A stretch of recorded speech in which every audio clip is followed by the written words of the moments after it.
Hello, this is Julian with Coffee Reviews, and today we'll be reviewing the Halo Beriti Natural Processed Ethiopia from Standout Coffee. And there's the bottle right there. And Standout, based out of Stockholm, Sweden. And they were a suggestion to us by Oh Boy, Oh Boy, Oh Boy. So shout out to and thank you to Oh Boy, Oh Boy, Oh Boy for the suggestion. This is the second of 3 coffees that we're going to be discussing from Standout over the next few weeks. And as is typically the case when checking out a new roaster for the first time, I like to pick up one of their natural processed offerings. So we will see how this natural Ethiopia turned out, as this right here is day 66.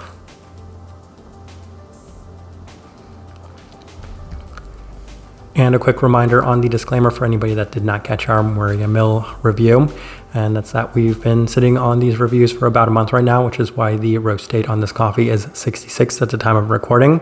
But let's go ahead and take you through the recipe, as once again we opted for our standard recipe at a 16:1 water to coffee ratio, brewed at 96 degrees Celsius, about 205 degrees Fahrenheit. And I also preferred this one through the V60, which indicates a more medium fine grind. Roast profile for this coffee is also in line with our previous experience with this coffee roaster, which is to say that it came out a little bit more developed than I might have expected going into it, and I feel like a lot of people would associate this with still being on the more developed side of that medium light in terms of the roast profile. With all of that out of the way, let's go ahead and start discussing this coffee.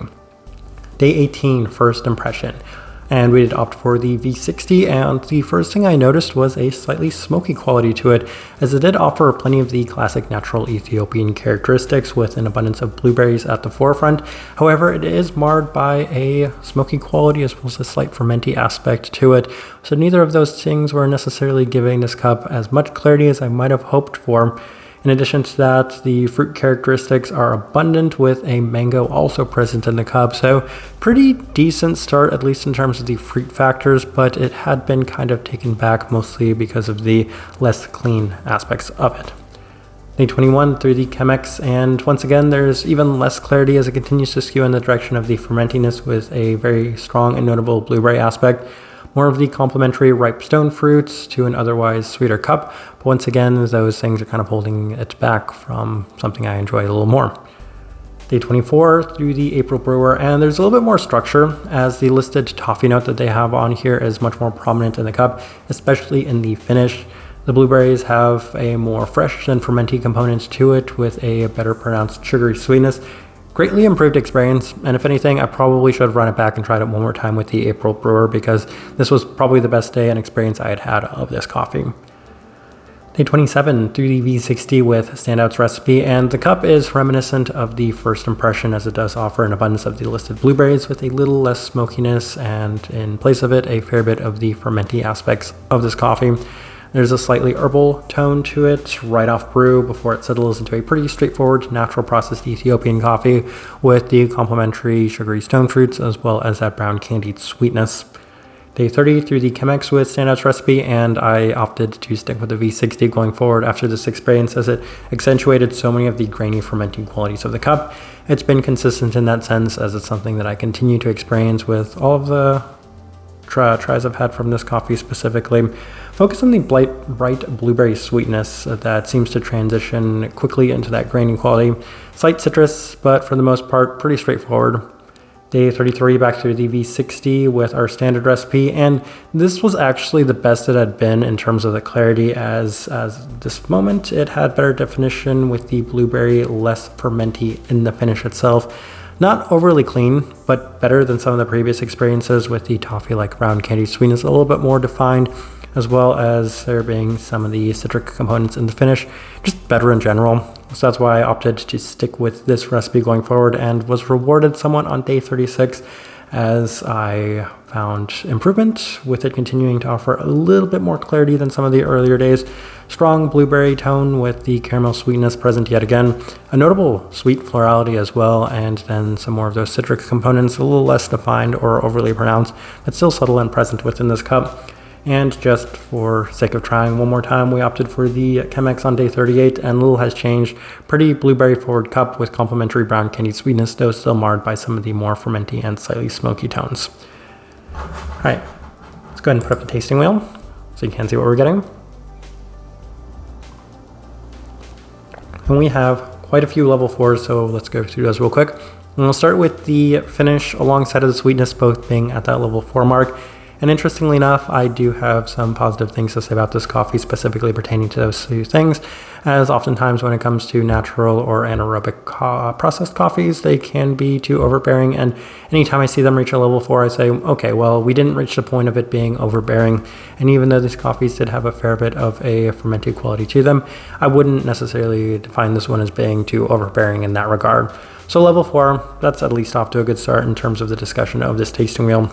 Grapefruit, level 4, yes, and as we go through and discuss more of this tasting wheel, then you'll kind of see why it wasn't necessarily a great level 4, but even then, a true level 4, as the blueberry was pronounced right at the forefront of this coffee and was an ever-present factor within it throughout. Caramel, level 4. It is kind of interesting to me. So they did have a toffee note listed on here, and I wasn't necessarily expecting it, but it's something I've experienced more and more from standard wash processed Ethiopian coffees. So once again, I'm experiencing it in this one, and I'm not entirely sure what to make of it. Could entirely be the priming effect, though I definitely felt like there was a fair bit of that one throughout this one as well. Then we have a bunch of level 3s. We'll start with the acidity level 3. It wasn't necessarily the brightest coffee, though I did experience a fair bit of brightness in this one from time to time. So level 3 did feel like a pretty good fit for it. Probably was expecting maybe a slight bit more, given that I was expecting Standout to be maybe a little lighter from the onset. Florality, level 3. Yes, and I don't think I necessarily went too far into depth in this one, though I would have to say that it's a little bit more on the darker floral side of things as I'm drinking this on this day, though it feels a little more diluted than some of the earlier experiences. Citrus fruit, level 3. I already mentioned it's a little bit more of a generic citric component to it, not too much to add to that. Stone fruit, level 3. And I believe one of the other notes they have listed on here is a mango, and I definitely experienced a fair bit of a sugary stone fruit, so that's why it's a little bit more akin to that. Was on the sweeter side of things, though not necessarily to the same extent as the blueberry, so that's why I was comfortable leaving at that level 3. Chocolate, level 3. That was a bit of a surprise to me, though it did have a little bit more of a smoky chocolate quality as well, and that's why that scored right there at that level 3. Savoriness, level 3. I mentioned briefly that there's an herbal earthy tone that was present within this one, so that's why it scored as high as it did, and I wasn't necessarily expecting it to score as high as it did, but once again, that's that kind of earthy tone that was present within this one. Body, level 3. Yeah, a fair bit of texture, though some of these coffees just seem to have a bit more texture to them than I might have expected for them. Big one we have to discuss, the cleanliness, level 3. I think that's kind of me saying that even though this one did have a fermenty as well as smoky quality to it, it's not to the extent that a lot of anaerobic processed coffees have. I've said it's a victory for anaerobic coffees to reach to level 2 in terms of clarity at times, and when it comes to natural processed coffees, then typically I expect them to reach that level 3 mark, and if you reach a level 4, then it's a truly special one. So level 3, I have to say, is pretty average for a modern natural processed coffee. And then the last thing really worth discussing is the smokiness, level 2. I did mention it's the very first note that I picked up when I tried this coffee, and for that reason I could bump it up to a level 3. However, as I worked with this one a little bit more throughout, I was able to get that toned down once again, though I do have to say that this one was a little bit more pronounced than that wash processed Ethiopian coffee that we've discussed from them. But as I am looking at this tasting wheel, I do think it's a pretty good representation of what I was getting from this coffee. All right, so my overall thoughts and impressions of this coffee. I definitely preferred the Kenya more than I enjoyed this one, and this one right here for me is pretty straightforward. It reminded me of a lot of the modern day natural processed Ethiopian coffees with a little bit more development to it, which makes it as easy of a discussion as possible. I definitely wanted something a little lighter, I definitely wanted something a little cleaner, and I definitely wanted something that may have offered a little bit more, we'll just say, definition to some of the other factors that were present within it. But that being said, I do still want to highlight some of the positives that I did take away from this one, and the biggest one that I mentioned first while discussing the taste is that it wasn't overbearing in any sense. And I think that if we were just able to bump up the clarity to that level 4 mark, then honestly we would have had a very nice cup of coffee, as this could have been a very enjoyable blueberry forward cup.